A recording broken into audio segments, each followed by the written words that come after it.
CJ Flyer back with the fire, another YouTube video. Happy weekend, happy Saturday morning, everybody. We're going to be talking some NBA basketball, and first and foremost, we got to talk about Tyrese Haliburton. What in the world was going on in Madison Square Garden? I mean, this is embarrassing.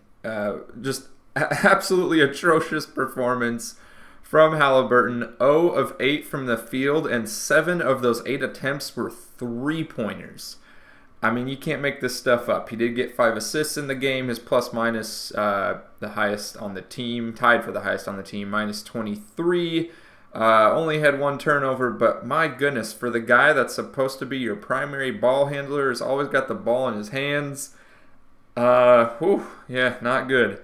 Not good at all, and it had me wondering what other NBA players, has any other NBA star had a 0-point performance like this one.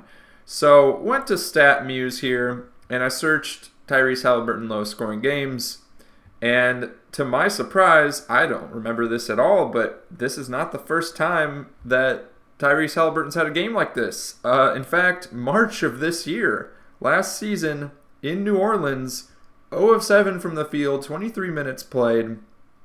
So this is not the first time he's done this. And then, of course, again in 2021 while he was on Sacramento, that one, he wasn't quite all-star level yet, but we'll show, we'll present it. It's here. But yeah, just had me wondering. Let's go ahead and just search some other names. Obviously, we'll start with the biggest stars. LeBron, lowest scoring games.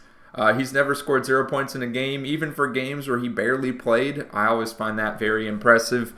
Dating back to 2004, his lowest scoring game, 3 points, 0 of 5 from the field, so he got some free throws there. Let's look at some other players here. Kevin Durant, how about him? Let's take a look. He did have a 0-point game, but he only played for 2 minutes, so can we really count that? I would not. I would not count that.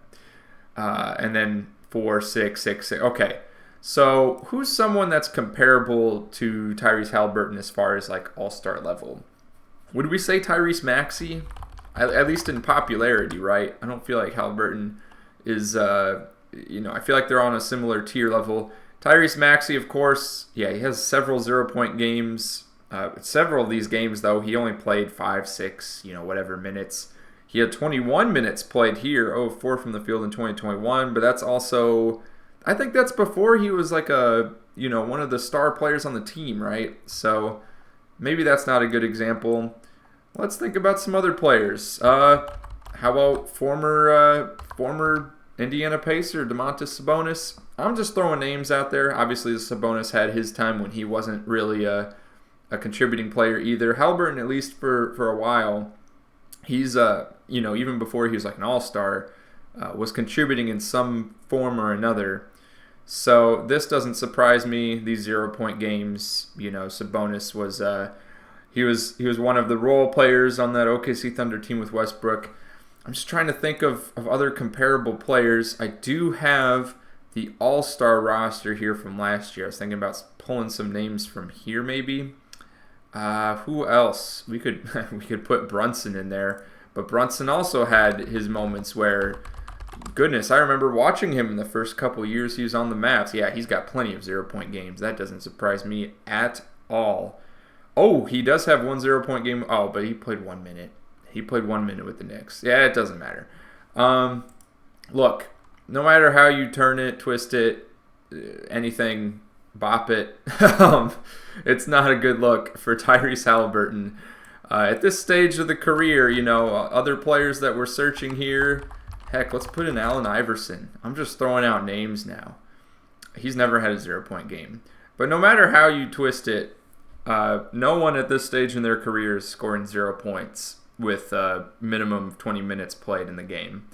So, what to make of this really, I'm not sure. All I can really say is, I've made the comment before, I feel like the Indiana Pacers Eastern Conference Finals appearance last year was just due to some, circumstances that were fortunate to them.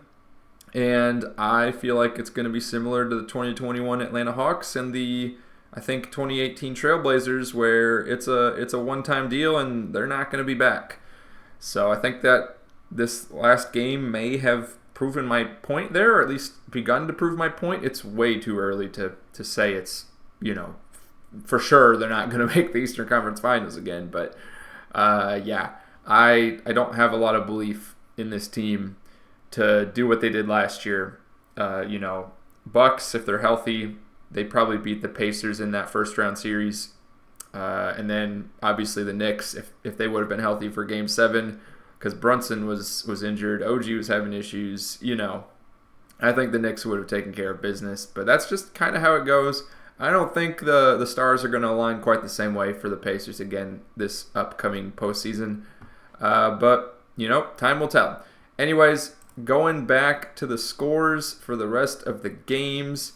Of course, I've been recording all of the results and my predictions and seeing how everything lines up. And looking at yesterday's games, I went 6 of 10, and the FanDuel betting odds went 8 of 10. So far, not off to a great start. I think I'm doing okay for the most part, but it's always hard with the NBA regular season to kind of predict these things. So looking at the games, the Magic took care of business. Raptors beat the Sixers. Everyone, time to overreact about the Sixers. Sixers are trash. They're washed. They're done.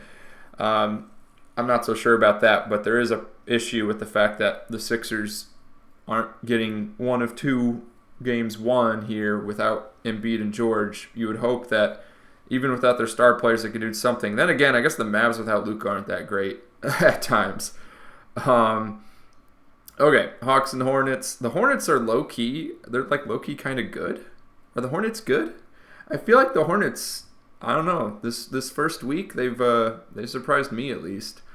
Cavs, yeah, Knicks, yeah. Okay, and I had the Grizzlies beating the Rockets because I guess I'm just biased now that I have Zach Edey's on the Grizzlies and I'm a huge Zach Edey fan. Any other surprises? Goodness, Warriors, Buddy Hield looked good. The Lakers, I had the Lakers losing, and I just thought they were due for losing one of two. In my defense, the Lakers apparently, now that they've gone 2-0, it's the first time they've started 2-0 in 13 years. So I feel well justified in predicting the game against them. So that's my defense. Pelicans, Brandon Ingram, game winner. Zion Williamson, game-saving block. Okay, let's go ahead and go over today's games. There's another 10 games today, none of them on national TV unless you count NBA TV. Of course, got college football going on, taking over all the major broadcasting stations and streaming platforms. So first game early in the day, we got the Clippers and the Nuggets. I'm going to take the Nuggets on this one, even though they looked pretty rough against the Thunder the other night. The Clippers aren't so hot themselves. So Westbrook getting revenge versus his former team. We're going to take the Nuggets in this one. And then, by the way, yes, we are comparing to the FanDuel odds. And before I forget to mention, I'm not encouraging sports gambling, sports betting, using FanDuel or any other service for that matter. I'm not affiliated partner with any. If you're going to do it responsibly. I'm not promoting anything here.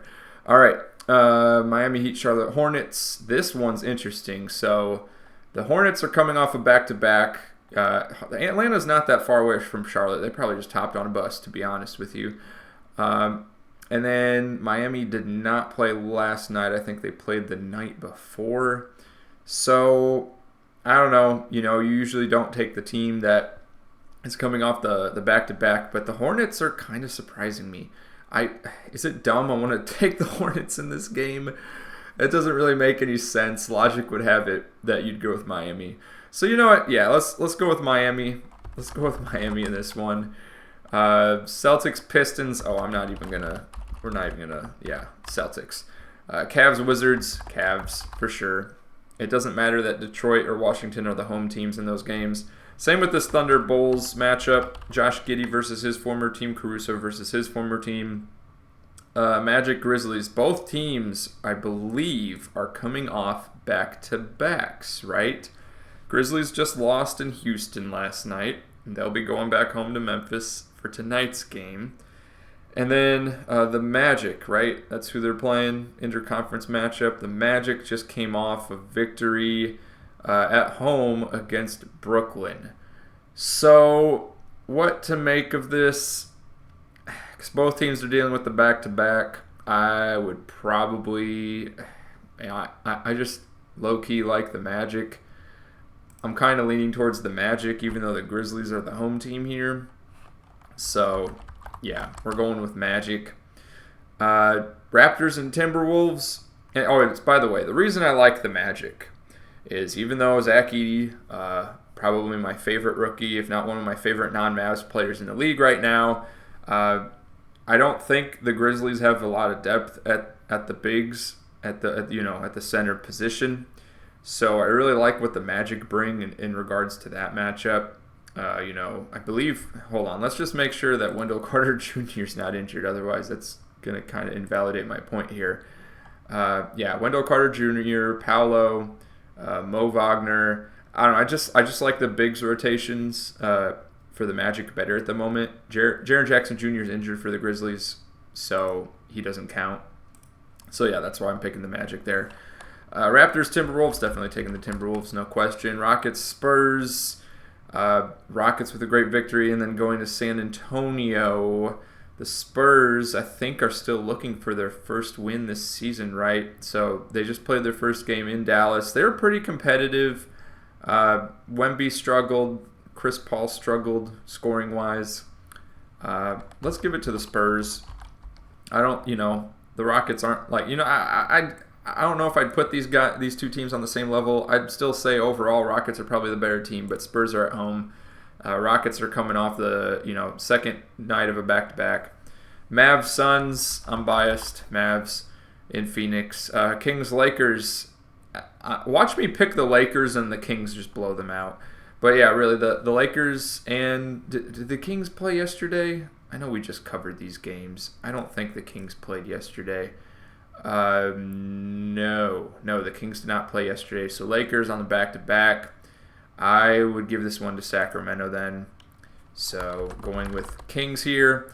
And then we'll go ahead and compare to the NBA odds. Just need to refresh this page here and see what we got. Come on, let's load. All right, Denver favored to win. No surprises there. So this column's the betting favorite, by the way. Go back here, keep looking. We got Miami, Cleveland, Boston. Miami, Cleveland, Boston. No one's surprised by those. And then I saw Minnesota there. So yeah, Minnesota's favored. This one, I kind of figured the betting odds for this would be neck and neck. Grizzlies are favored to win the matchup against the Magic. I already stated my reasons why I think the Magic are going to win that one. And then the Thunder favored against the Bulls. The Rockets favored against the Spurs. That doesn't surprise me at all, even though I picked the Spurs. And then we got the Mavs and Kings games left. So Lakers are favored by a point. Mavs are favored by 2.5.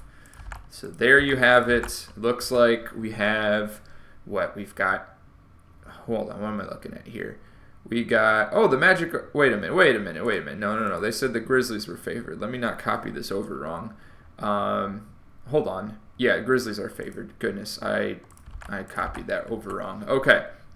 So we are going against the betting odds on 2 games here? 3 games. 3 games. We're going against them on 3 games. So we'll see what happens. Let me know what you think in the comments down below. Tyrese Haliburton, what's going on? What's going on in Indiana? Let me know. And click one of the videos on your screen right now for some more NBA discussion.